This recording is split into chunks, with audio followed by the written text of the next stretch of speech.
In my last video, I showed how we could make fresh green kaya better using egg yolks and fresh pandan juice. But can we make it even better?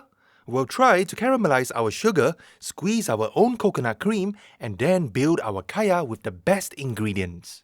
Since there are many kinds of caramel, I wonder which one works out best. Measure the ingredients with a little of our pandan potion and then melt the sugar on medium flame and heat up the coconut cream to piping hot. Once the caramel reaches the desired color, pour in the hot coconut cream a little at a time. This is a critical step to control the splatter as the sugar is very hot, and stir to combine. For the light caramel, I added the cream a little too much too fast, so there was a small clump and I had to remove it. Then, don't put the egg yolk in there first because it's way too hot and that will instantly curdle the eggs. So let it cool down first, take a break to wash up, use a damp cloth to slam the breaks to about 60 to 70 degrees, cool enough to take a teaspoon to put it into your mouth. At this point, it already looks like and tastes 80% like kaya. Interesting. Once we add in the egg yolks, the kaya becomes more shiny. Stir on low heat until it thickens and you can part the caramel sea.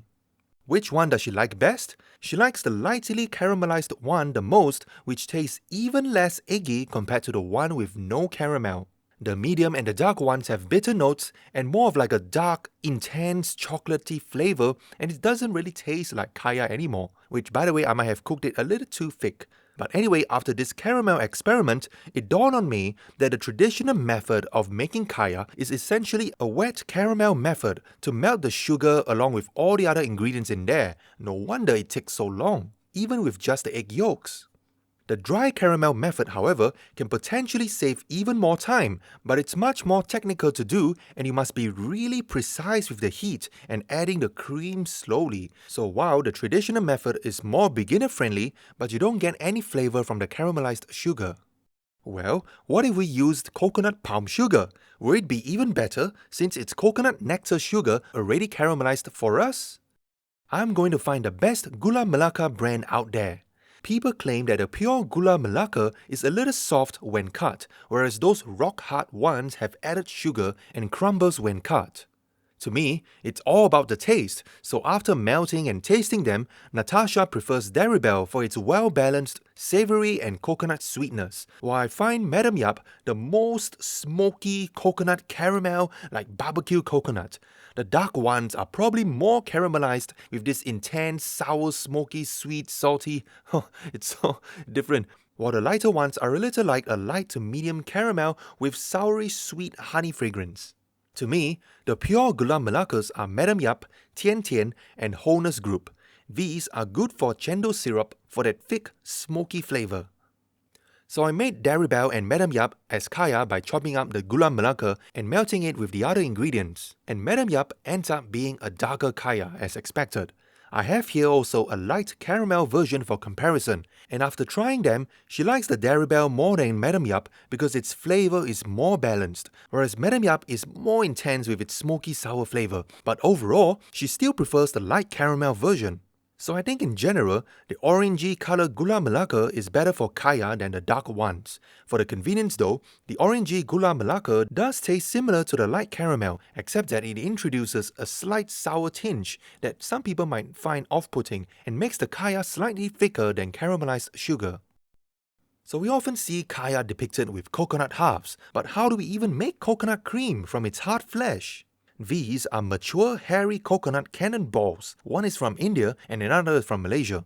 But what's the difference inside? Firstly, pull out the coconut hair and choose your weapon of choice. The tool you'll most likely have is the back of a heavy knife. Safety distance, please. According to Indian experts, I can extract the flesh if I crack it along its equator and then freeze it.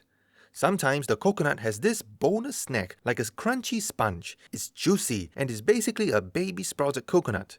If you don't have any of these tools, the rolling pin doesn't work by the way, you could also use your bare hands too. Poke the water out of one of the 3 softer holes and crack it open with your bare hands. Okay, not like that, but slam it on a concrete floor. Make sure the coconut inside is pure white to be good. From the outside, the Malaysian coconut is lighter brown and bigger, but the meat inside is thinner, whereas the Indian coconut is darker and smaller, but it has thicker meat. There's more water from the Malaysian coconut and it tastes lighter, more refreshing and just a little sweet, but Natasha doesn't like it compared to young Thai coconuts. The Indian coconut water, however, tastes not sweet at all and has a very heavy, oily taste. I suspect the Indian coconut meat might yield more cream and taste better. Let's see. Freeze it overnight until completely frozen. After it thaws, I'm using this thick serving spoon that doesn't bend to pry out the flesh from the shell like a can opener. This part is the most challenging and I recommend washing your hands with soap after a while as the coconut fights back with its oil. Some shells are easier than others, but if the meat doesn't separate from the shell, use a knife to cut out a little triangle. After it's out, I cut it up into small chunks and as we learned from our last video, we're gonna rip it up with the Tasmanian blender. 0 water added, and squeeze it from a filter bag of coconut cream. The cream tastes like this next level kind of coconut ice cream flavor and it's way sweeter and nuttier compared to store-bought with almond and vanilla notes unlike any coconut cream I've ever tasted. So worth the effort. But can't we save all this effort with store-bought grinded coconut? Let's compare. I bought this freshly shredded coconut from a mart in Little India called Gula Mart, but I was disappointed it didn't yield anything like the previous fresh coconut. It was watery and sour, so I bet it was spoiled. So I went back to the store and learnt from the merchant that it's supposed to be frozen, not refrigerated. The shelf life is also extremely short at just 1 hour after grating. Although I don't understand how the meat could be exposed in this bucket for the whole day. Maybe there's some salt water in there or some preservative. So I got another pack home from him and this time it turned out better but it's just a little too milky. What about this grated coconut from supermarket which lasts days in the cooler?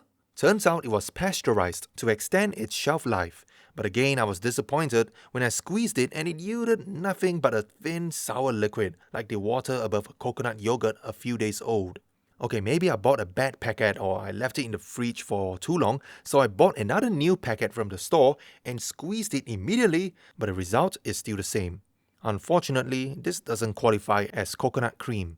I did reach out to the manufacturer and they said that because the coconut cream was blast frozen during the production process, that's why the fat could no longer be extracted by squeezing.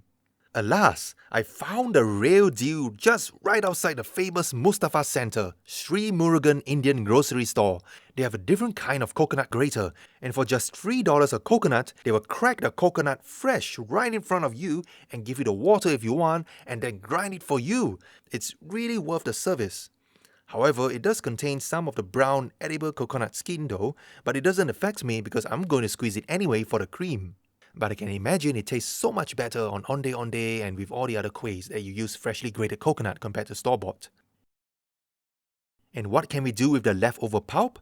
I bake them evenly until browned to sprinkle over curries for an extra depth of toasty coconut flavor. Anyway, we're here for the flavor of our coconut creams, and after sampling each of them side by side, our top 3 samples are still the fresh coconuts from Sri Murugan and the 2 freshly made coconuts from Malaysia and India. They're a lot sweeter and fuller in coconut flavor compared to packet coconut cream.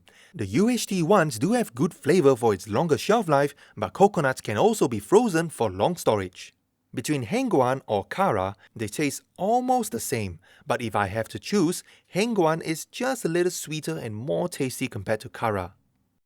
Heng Guan coconut milk fat content is actually slightly more than the UHT packet coconut cream. Maybe it's just the added stabilizers in there to thicken it?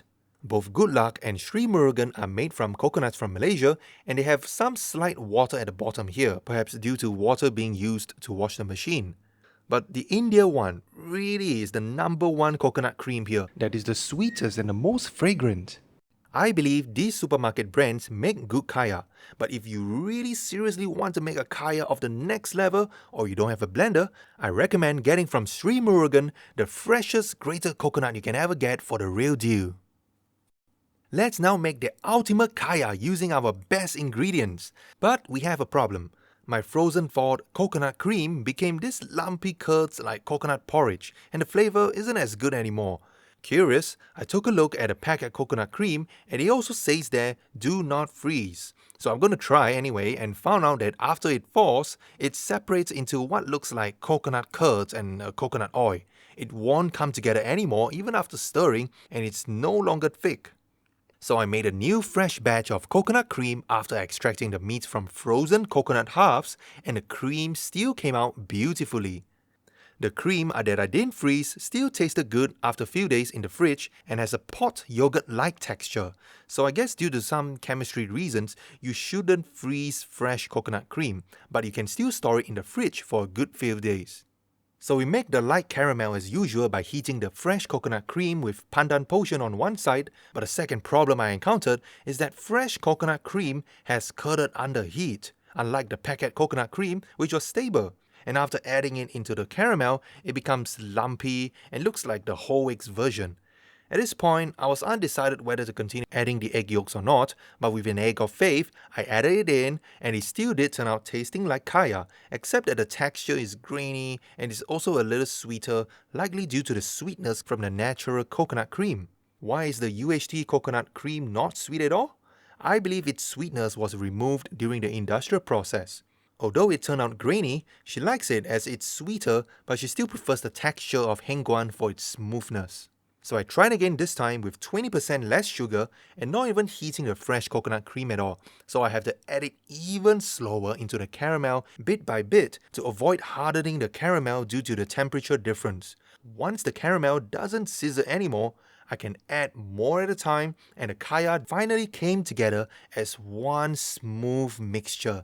This is the most natural kaya with no added thickeners, made from fresh coconut cream, fresh pandan juice, caramelized sugar, and egg yolks. After tasting each of them side by side, Natasha ultimately still prefers the hengguan one for its thicker texture due to the added thickeners and the least sourness, because fresh coconut cream still does have a little tinge of sourness. I may be biased saying this because I made it, but I prefer my second attempt using unheated fresh coconut cream because it has the same smooth texture as hengguan, but it is less artificially thick. It has a slightly nuttier, complex, and more fragrant sweetness from the caramel and the coconut cream that sends a sweet shiver up my spine.